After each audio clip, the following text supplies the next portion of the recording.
Hello again.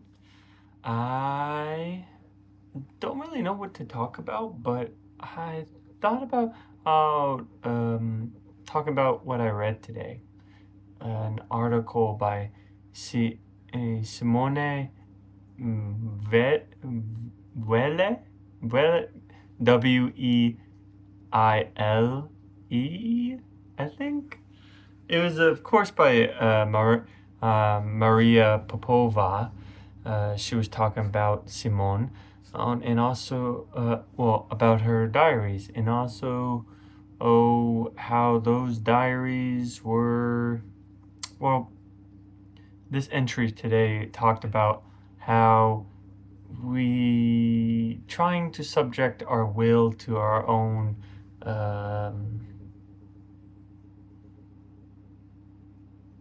Let's say consciousness.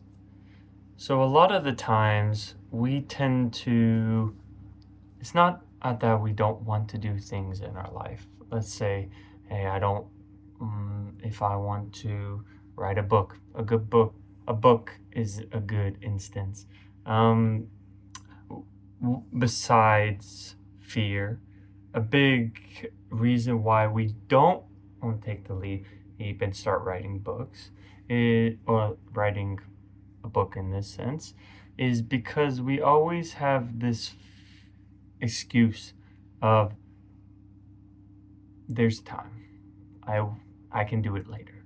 I can do it in another day. Or even what I found with myself the last couple of days is just I can do it later. Later in the day. I have time. I have time. I have time. I got it. I have time. I have time.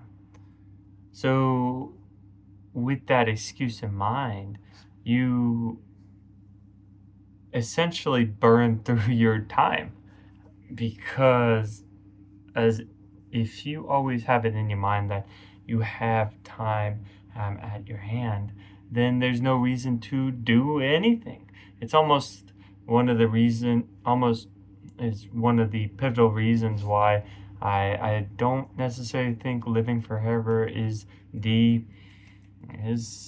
um the most fortuitous, or the most advantageous, or the best way to live, because you always have this in the back of your mind that there's always going to be time. There's time. I have time.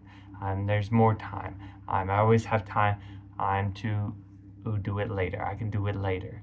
So with this excuse, us who don't have eternity lose time. And by using that excuse, we also subject ourselves to actions that aren't striving towards where we want to be. So, scrolling on our phones, watching television, eating to cure our boredom, to just mindless texting, social media. We feed these actions. And if we always use the excuse that it can wait till later, the feeding of these actions starts to slowly create a habit, a negative habit in this sense. This negative habit of scrolling on your phone, of continuously watching TV, of all of the negative traits, aids that prevent negative activities, not negative activities, but non-productive activities that prevent us from doing what we want to do.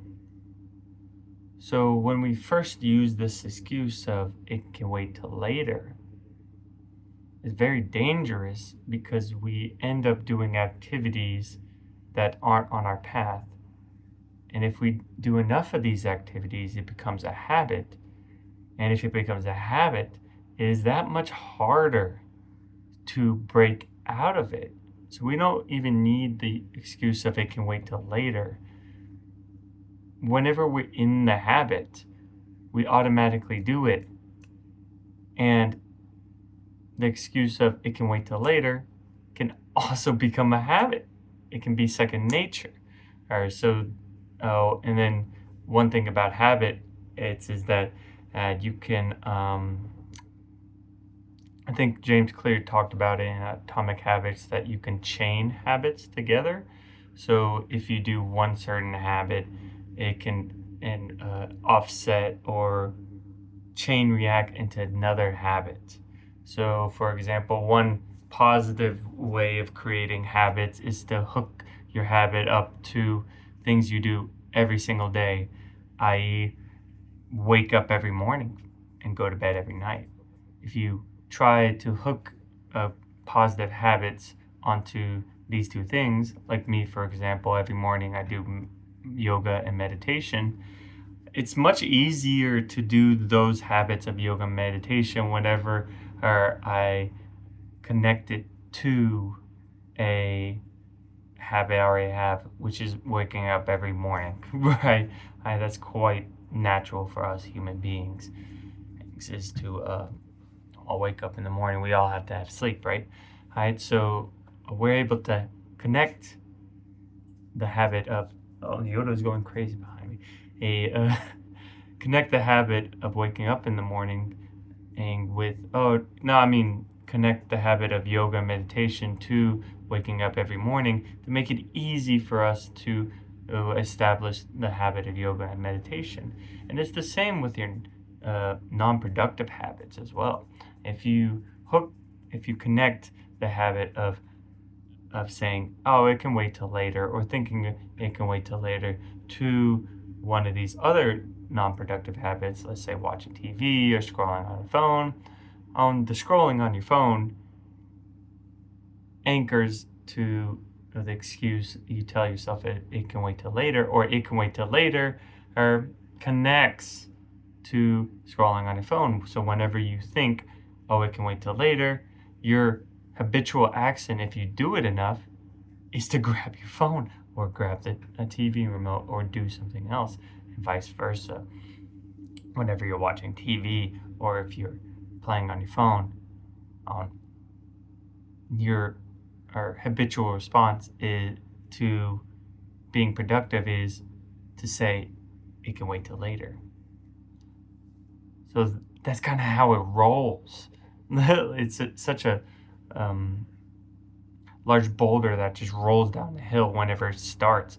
But the benefit and what's amazing is that this contraption of habits works the other way as well. So whenever you start hooking in your habits to other productive habits, things like this, vlogging, things like writing, journaling, and things like other habits you want to be a part of, like make your own business, is painting, drawing, any of these things you want to do. If you hook it up to other habits, the same effect happens. If you continuously are diligent enough to do them every single day. So it's an interesting and it's not good or bad. It's just how habits work, and it's our job to try to best utilize these habits to their full potential. Interesting. But that's it for me. I was a little tired for this one, so hopefully I didn't ramble on and it made some sense. Hopefully tomorrow's a little bit better. I'm trying to get back into my routine here in Australia.